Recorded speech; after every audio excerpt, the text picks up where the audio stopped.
Internet internet আধুনিক বিশ্বে যোগাযোগ ও তথ্য প্রযুক্তির মেরুদণ্ড।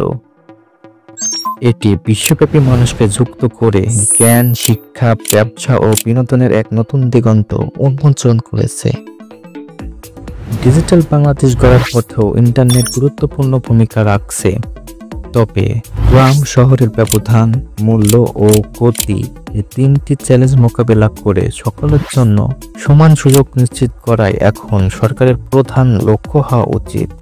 বাংলাদেশ টেলিযোগাযোগ নিয়ন্ত্রণ কমিশন বিটিআরসির হিসাব অনুযায়ী দেশে 13 কোটির বেশি ইন্টারনেট গ্রাহক, যার মধ্যে মোবাইল ইন্টারনেট গ্রাহক 11,65,00,000-এর বেশি। বাংলাদেশে প্রতি মাসে গড়ে ডেটা ব্যবহৃত হয় 7.2 গিগাবাইট।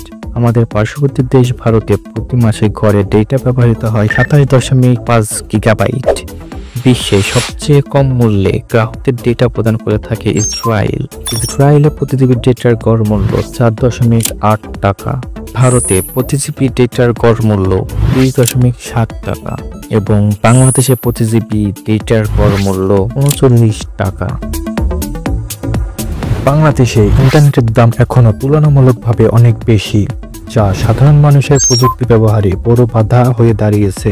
উন্নত দেশগুলোতে দ্রুতগতি ইন্টারনেট যেখানে সহজলভ্য ও সাশ্রয়ী, সেখানে বাংলাদেশে কম গতি ইন্টারনেটের জন্য দিতে হয় উচ্চ মূল্য। বাংলাদেশে মোবাইল ইন্টারনেটের দাম কমানোর জন্য সরকারিভাবে বিভিন্ন সময়ে বিভিন্ন উদ্যোগ নেওয়া হলেও কেন বাংলাদেশে মোবাইল ইন্টারনেটের দাম কমে না? বাংলাদেশে মোবাইল ইন্টারনেটের দাম কমানো আসলেই কি সম্ভব? বাংলাদেশে মোবাইল ইন্টারনেটের দাম কমাতে সরকারিভাবে কি উদ্যোগ নেওয়া প্রয়োজন, সেটা নিয়ে আলোচনা করব। সঙ্গে রয়েছে আমি ক্লাউডি আকাশ। আপনারা দেখছেন ক্লাউডি বট ইনফরমেশন ইউনিট।